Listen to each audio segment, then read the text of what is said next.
first of all, what was the germ of the story and getting this off the ground, or what made you want to return to that world? Yeah, a lot of people were like, "Why did you wait 13 years?" But we had no plans to go back. You spend 4 years making any of these animated pictures, and 4 years with fish is a long time.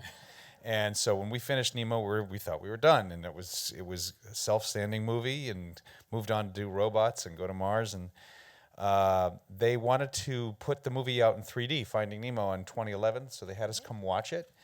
And I hadn't watched it in years, and I suddenly had a sense of objectivity that I never usually have with my films. I got to see it sort of like an audience member, and I walked out of the theater going, Dory's going to completely get lost and forget Marlin and Nemo. She won't be able to get back.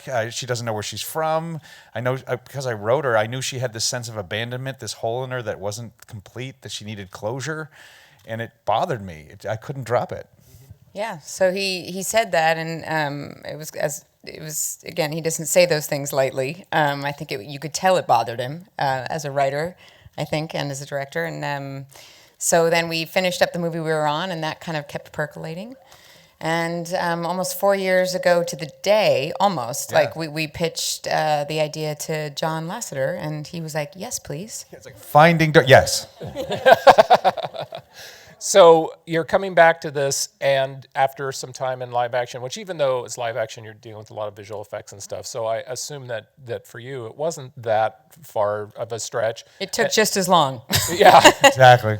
So you're in live action, you come back. Was there something about coming back to animation that you go, oh, I'm really happy to be back with this part of this business? I'm just wondering if there was something that... I mean, to be honest, the thing that hits me when you ask that was just my family. It was just the people I have learned to make movies with, that I've created a unique culture with up north, and I've spent 25 years of my life, depending on creatively to make stuff. So that was always comforting. But it's I must admit, I fell in love with the pace of live action. I mean, it's fast, it's spontaneous, it's reactive. Animation is the opposite. It is planning. You do have a godlike control, but there is. It's like making movies in slow motion. So there's a patience that you have to kind of find again to make it things in animation. You have such specific characters that seem like they're absolutely the perfect fish or creature. So where did you find those? The new characters, some of them came just from knowing the setting. Like I think we knew early on that it was going to be Northern California coastline, and so that kind of dictated, otters and sea lions and loons. I mean, there's certainly species that kind of just exist in the Northern California coastline. So that started it, and then we kind of from there went with exactly what you said, which is like, what creatures do we want to have in this movie, because they are just so charming when they just in nature. I mean, the beluga whale is ridiculous. I don't know if you've ever seen one in real life. You can't stop watching it. It basically looks just like that. I don't even think we caricatured him all that much. I mean, he's got a goofy grin and the big head, and they jiggle like hard-boiled eggs. They're amazing. And whale sharks are just these giant, graceful, they're the largest fish technically in the sea, and to me they're just like a giant Muppet. It's just the thought of that talking to a tiny little blue tang. I just thought was so adorable. And then Hank the octopus was necessary for all kinds of reasons, partially just because octopuses, I still can't believe I don't know how to say the plural of octopuses. Octopuses are cool, and they're escape artists, and in real life, again, they're so smart, and you can watch what they do, and the only thing they can't suction to is AstroTurf. Fun fact. From my point of view, of film history, Pixar is kind of continuing the concept of character actors, because you have all these characters that get their own little beat. That doesn't happen very often in live action, but in Pixar movies you have Gerald, and you have the little crabs, and you have all these little characters that you take the time. It's almost like they have their own whole world, and they have their own whole story, and they're so fully developed. How do you create that, or how do you allow room for that? Well, I think some of that is we're just the benefits of time. I mean, we spend 3.5 years minimum developing a story. We basically, in live action, I think what's more common is somebody privately alone in their room somewhere have pounded out many drafts of a script until they think it's at some place where they want to show it to somebody, and then maybe it goes through a couple more drafts with some executives or people attached to it, and then it's usually something you feel is you can go shoot. we invite everybody in at the blank page. and so it's a little bit more like theater. We're workshopping for 3.5 years this play, and we're putting it on every 4 months. We board everything that we write. Ultimately, Finding Dory was 10 drafts. And each draft, we board the entire film, we use our own voices, and put up, music pre-existing from either other movies we've done or something, just to kind of get a sense.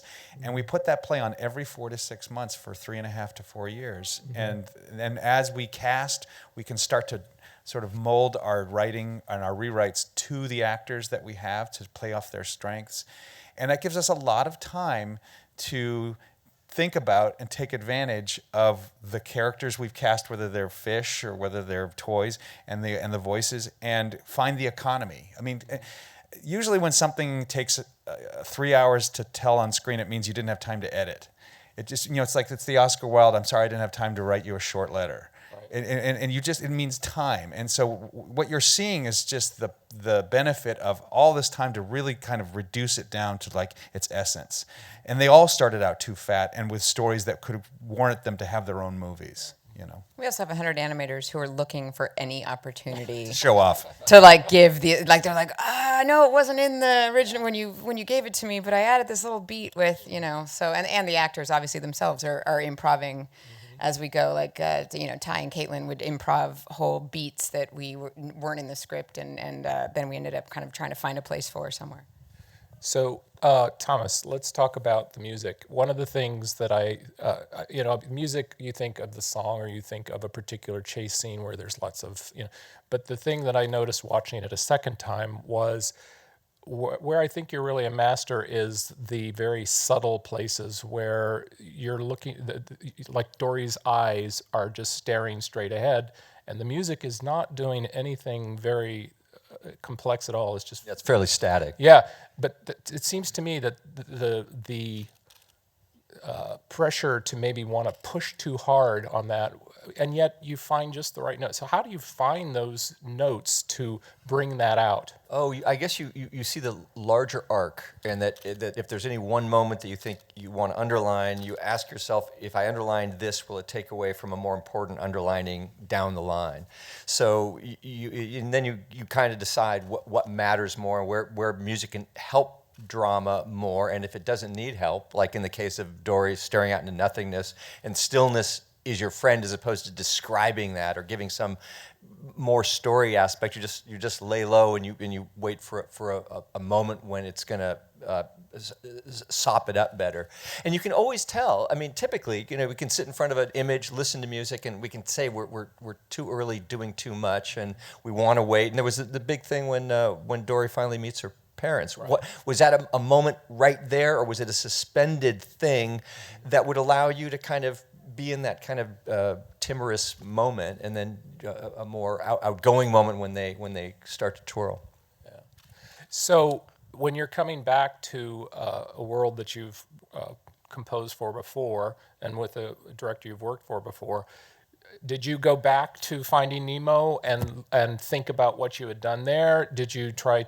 Were you consciously trying to reuse themes or any kind of music, or were you just basically saying, no, I want this to be Finding Dory? How did you approach it? I mean, probably the latter. I think Andrew had kind of very purposely stayed away from Finding Nemo for the most part, other than one quote of the tune. Yeah. And I think we really didn't want to be in Finding Nemo theme land so much as where are we with Dory, because it really is a different movie. Yeah, for the very outset, I wanted it. I knew it wasn't coming from a personal. Like the first movie came from a personal issue I had as a father, so it came from deep within. But now these characters existed like family members, and you were sort of going from the outside in. I knew there was all this turmoil and absence inside Dory, but I knew her voice wasn't mine, and so I got a female writer, Victoria Strauss, early on to write, and I just knew that would ground us in a different point of view and a different angle, and it would, and if we were lucky, and I think I never really watched Finding Nemo that much at all, unless we had to reference something technically, and I think you did the same musically. You didn't go back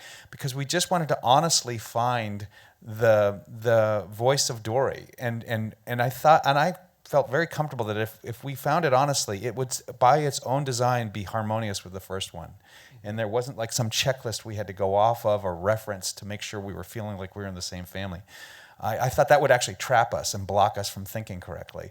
You know, you find these originals by making a million mistakes and going like a lot of different wrong ways, and you need to safely be able to do that with a sequel as well. You should treat it just like an original.